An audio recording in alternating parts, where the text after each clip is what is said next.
ये जो घटना मैं तुम्हें बता रहा हूं ये सच्ची है, एक बहुत करीबी इंसान की बहुत सच्ची घटना है।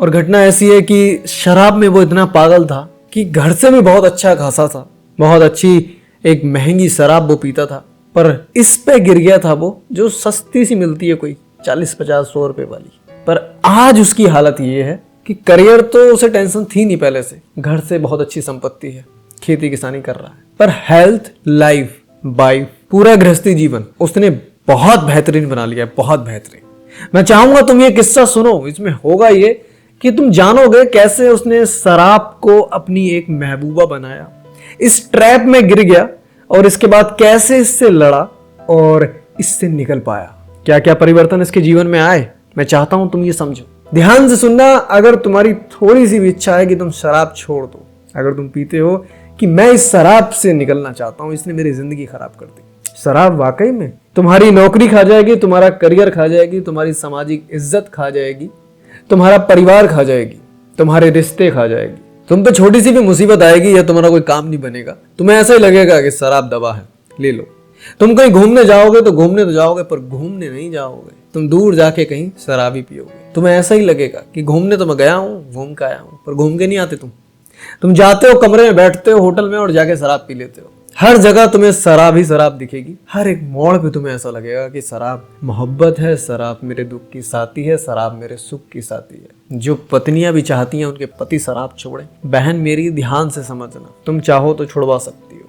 और ये भी बताऊंगा इसमें जो मेडिकली यूज से एक टैबलेट आती है, कहते हैं कुछ लोग कि उसको दो तो शराब पी के उन्हें उल्टी हो जाती है। सुना है मैंने, अपॉइंटमेंट्स आई है कि रोटी में मिला के मैंने चुपके से दे दी थी, जैसे ही ये शराब पीएंगे, रोज की एक गोली देनी होती थी तो तुरंत उल्टी कर देंगे।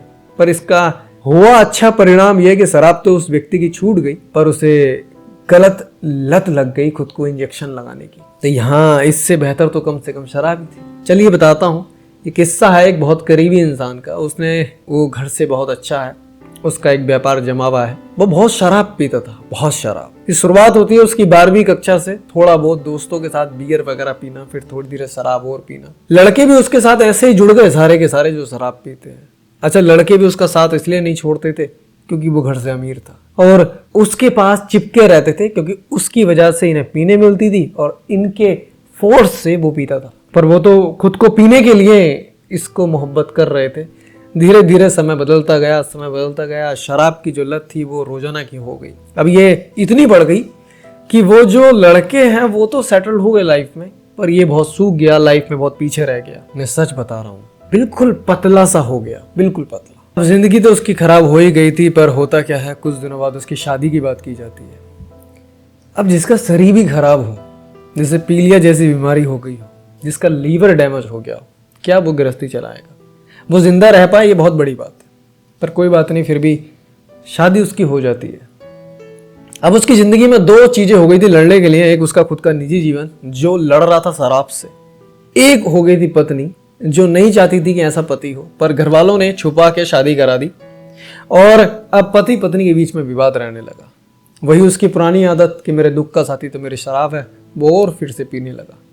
अब कोई नहीं, ये चल ही रहा था। पत्नी सुख तो वो क्या ही देता अपनी पत्नी को, वो उस ढंग से बात भी नहीं कर पाता था उससे। शादी को 1 साल निकला, पत्नी काफी विवाद पे यहाँ पे उतर गई।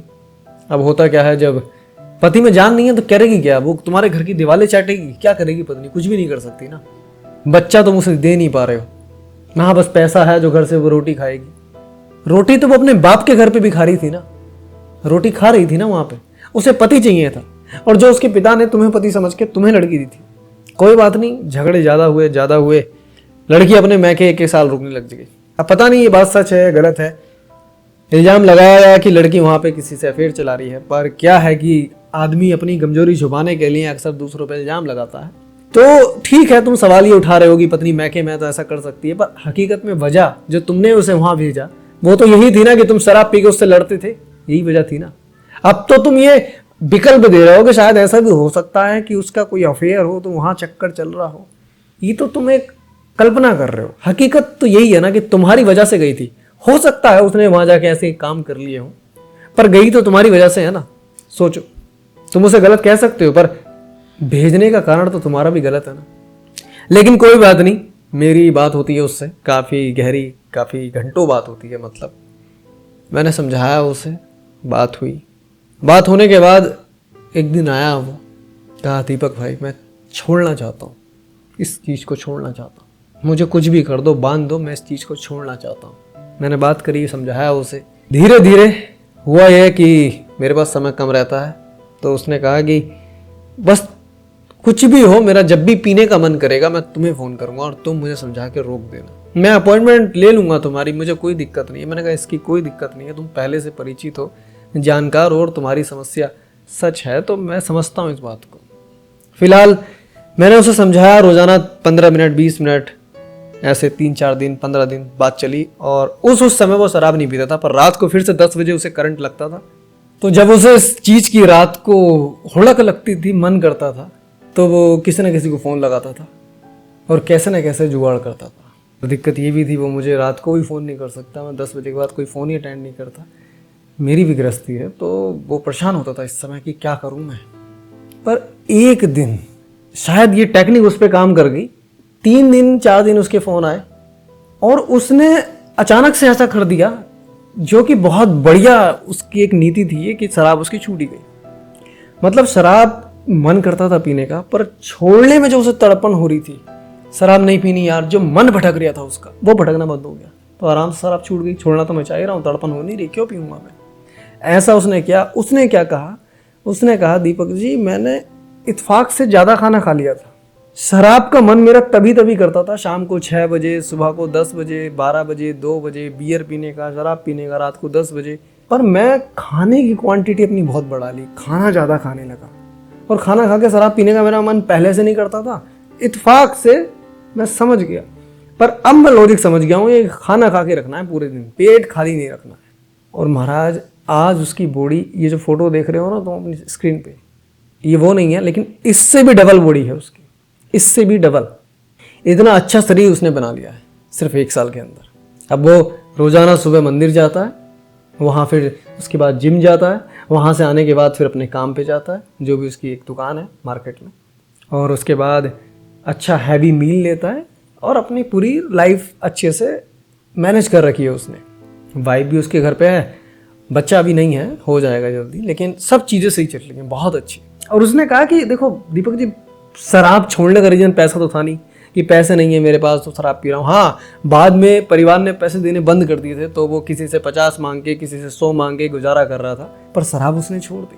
अगर देखो तुम मन से चाहो ना, इसका एक ही आंसर है, अगर तुम मन से चाहो और तुमने ये चाह लिया है कि शराब छोड़नी है, तो तुम अगर इसके सप्लीमेंट्स लो कि हाँ छोड़ने में ये मदद कर सकते हैं, मन तो मेरा फिर से भी कर जाएगा पीऊँगा, तो सप्लीमेंट्स लेके मन और मजबूत हो जाएगा कि छोड़नी है। सप्लीमेंट्स में ये है, पेट अपना भरा रखो, सुबह कोई भी 4 बजे 4:30 बजे शिव जी के, माता जी के, कोई भी मंदिर जो खुल जाता हो उसमें विजिट करो, जाओ। उसके बाद जिम जरूर ज्वाइन करो और अपने आप को ना व्यस्त रखो, और उस व्यस्तता में भी तुम्हारा पेट भरा रहे। और उसे मैंने उस समय अपनी जो ब्लैक कॉफ़ी में ये पीता हूँ, तुम्हें दिखा देता हूँ। ये इसमें कैफीन बहुत हाई क्वांटिटी में होता है, इसे पीने के बाद दिमाग चलता है, दिल बिल्कुल नहीं चलता है। कुल मिला के इन सब सप्लीमेंट्स को उनने यूज करके अपनी शराब छोड़ दी। आज गृहस्थी बहुत अच्छी है, शरीर उसका बहुत अच्छा है, दिमाग अच्छा है, कमाई बहुत अच्छी कर रहा है, सारी चीज़ें बहुत अच्छे से मैनेज है, सारी चीज़ें। थोड़ी तड़पन सी होती है, पर वो बचे हुए साल जिंदगी के बर्बाद होने से बचा लेती है। अगर आज तुम तड़पन को शांत करोगे तो जिंदगी खराब, जिंदगी को देखोगे तो तड़पन सहन करना यार बहुत छोटी सी चीज़ है।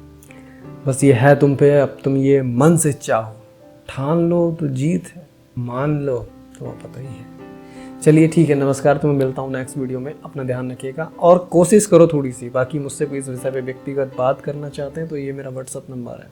कोशिश करो, मन बनाओ, जिंदगी बहुत सुंदर है इसके बिना। जिंदगी शुरुआत में तुम्हें इसके साथ सुंदर लग रही होगी, पर अब तुम्हें नर्क, फिर से जिंदगी तुम्हारी सुंदर हो जाएगी, पर तुम चाहो तब महाराज।